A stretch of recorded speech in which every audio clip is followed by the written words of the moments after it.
Ang bibi ko. I love you! Love you, pare. Bibo!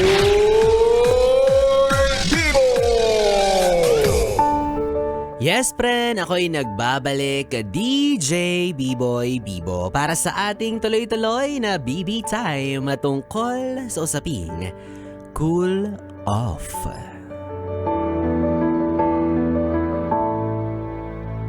Para sa mga yes friend natin na may edad na, yes, na para bang ang bata-bata pa ni B-Boy Bibo.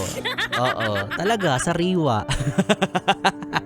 Para po sa mga hindi nakakaalam ng terminolohiyang cool off, ito po ay pangkaraniwan para sa mga ninabutan naman siguro to ng mga millennials, no? Hindi ko alam yung mga yung mga nanay tatay nyo ba, alam pa rin ba yung terminology na to? Feeling ko naman nag-work na to even before, no? Pero para sa mga hindi nakakagets kung ano nga ba ang cool off, ito po yung klase ng konsepto kung saan ay ang relasyon ninyo ay pansamantala nyo munang ititigil. Meaning, kumbaga sa pelikula, hindi mo totally ititigil ang panonood, ipopost mo lang. Alam mo na, gets mo na, ha? Kumbaga, halimbawa, sa isang paglalakbay, hindi ka direktang titigil o hihinto sa isang destinasyon. Kumbaga, mag-i-stop over ka lang, magpa-park ka lang, and then after a while, tuloy ang biyahe. May natututunan ka. I love that for you. Diba? May mga ganun pong klase ng kaganapan or konsepto sa isang relasyon. Nangyayari po yun, especially para sa mga yes friend natin na magjowa na minsan nagugulumihanan kung ano nga ba ang kasalukuyang estado ng kanilang samahan. Meaning, parang on the rocks. Parang may pinagdadaanan sila na hindi nila alam kung paano mareresolba, hindi nila alam kung paano hahanapan ng solusyon. Kaya ang nakikita nilang way to somehow solve it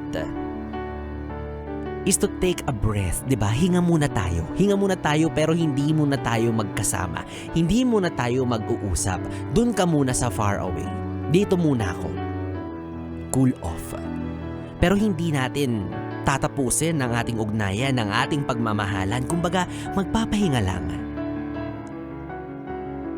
May mga couples pa rin na kinukonsider yung ganitong concept, which is very okay lang naman, di ba? For me okay lang din. Wala namang problema, kasunduan nyo yan. Kung mag-cool off kayo ng partner mo, kapag yun yung naging agreement ninyong dalawa, especially kapag okay lang sa isa't isa, na pagkasunduan, with consent, malinaw ang intensyon na magpapahinga lang tayo. Pero hindi tayo magpapahinga sa piling ng iba, sa piling ng ibang tao. Diba? You have to set that boundary, that limit, kasi hindi pa kayo totally break. Kumbaga meron pa rin kayong ugnayan. May namamagitan lang, which is yung pagpapahinga, paghinga. Hindi muna tayo magkikita, hindi muna tayo mag-uusap, magpapahangin muna tayo, magpapamiss muna tayo sa isa't isa. Ganyan yung konsepto niya. Pero paano nga ba ito totally nag-work? I mean, ano nga ba ang rules and regulations, yung exact na ganito ang terms and conditions kapag yung relationship nyo ay under sa cool off? Diba, meron bang manual? Well, wala namang ganon. Wala namang binibigay sa atin na exact guidelines when we undergo our relationship to this kind of concept. Diba? Pero again, may pros and cons yan. Kasi sobrang lawak yan diba? Hindi mo alam kung saan yung pwedeng marating yan. Maaaring madiretso na talaga sa hiwalayan. O hindi naman kaya pwedeng mas lumalim pa ang inyong pagmamahalan pagkatapos ninyong gawin yan. So again, kung ikaw consider mo yan, yung ganyang bagay, especially kapag pagod na ka na sa partner mo, pero ay, mahal ko pa rin to hindi ko to kayang iwan napapagod lang ako, gusto ko lang magpahinga. Kausapin mo siya, baka yun yung way para, di ba, kahit papaano ma-realize mo na sa panahon na absent siya, wala sa kanya or wala sa iyo ang kanyang presensya, baka sakali ma-realize mo nga talaga na mahal mo pa. Or mahal mo nga talaga. Or pwede rin naman, ma-realize mo na kaya mo na walang mabuhay nang wala siya. 'Di ba? May pros and cons. Basta make sure na again, mutual. 'Di ba? Kasi mahirap yung iba ginagawang rason yan, yung iba ginagawa yang dahilan para cool off muna tayo para makatikim ako ng iba. 'Di ba? Na feeling nila kapag nasa ganyan silang estado ay malayang-malaya silang gawin ang lahat ng gusto nilang gawin. Which is wrong, 'di ba? Hindi kayo break, hindi kayo hiwalay. Walang nagsasabi na tapos na ang inyong ugnayan, tapos na ang inyong commitment sa isa't isa. Kumbaga cool off nga lang eh. Pahinga lang. Hindi naman para magpasok ka ng iba-ibang lalaki or babae sa pulang building kasi sasabihin mo, malaya ako ngayon. Wala yung partner ko, hindi niya ako guguluhin, hindi namin guguluhin ang isa't isa, wala kaming pakialaman ng dalawa. Hindi ganon. Diba? It's a time for you to assess yourself. Hanapin mo ulit kung sino ka, anong core mo, anong gusto mong ginagawa ng mag-isa, ano yung mga bagay na ginagawa mong doon ka masaya, diba? Kasi totoo naman, minsan kapag nasa isang relasyon ka, nakakalimutan mo kung sino ka. Nakakalimutan mo yung purpose mo, yung values mo alone.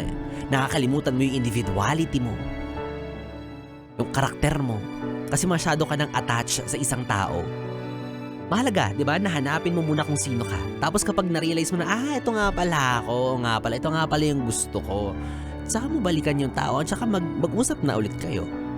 Di ba na kamusta ka no mga panahong naka-sem break tayo? Sem break!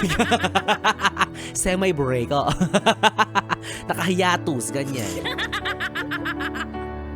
For me, okay lang to no? For as long as, again, malinaw ang usapan ninyong dalawa. Kasi, magkakaroon ng miss factor, diba? Meaning yung pananabik. Na makasama mo siya ulit, matikman mo ulit ang kanyang matamis na halik. Diba? Okay lang yan. But then again, I reiterate, for the good purpose, for the benefit na mag-grow pa lalo yung relasyon ninyo. Kasi kung gagawin mo lang niyang, diba, aabusuhin mo siya, sasamantalihin mo, nga, diba? Makipaghiwalay ka na lang talaga, hindi yung kinu-cool off mo pa. Kilala kita, Alam ko, hilat siya ng hasang mo. Ay, so anyways mga yes friend, 3 oras na BB time po ang ating pinagsamahan. Nakapiling nyo po ang BB nyo sa radyo, ang DJ na mabilis bumayo, ang dila sa mikropono. Ako po si DJ B-Boy, B-Boy Bibo. Magkasama at magkarinigan tayong muli bukas sa parehong oras dito lang sa istasyong No Problem, ang 101.1 Yes FM. Solid. Good night, BB. Oras natin, 11:45.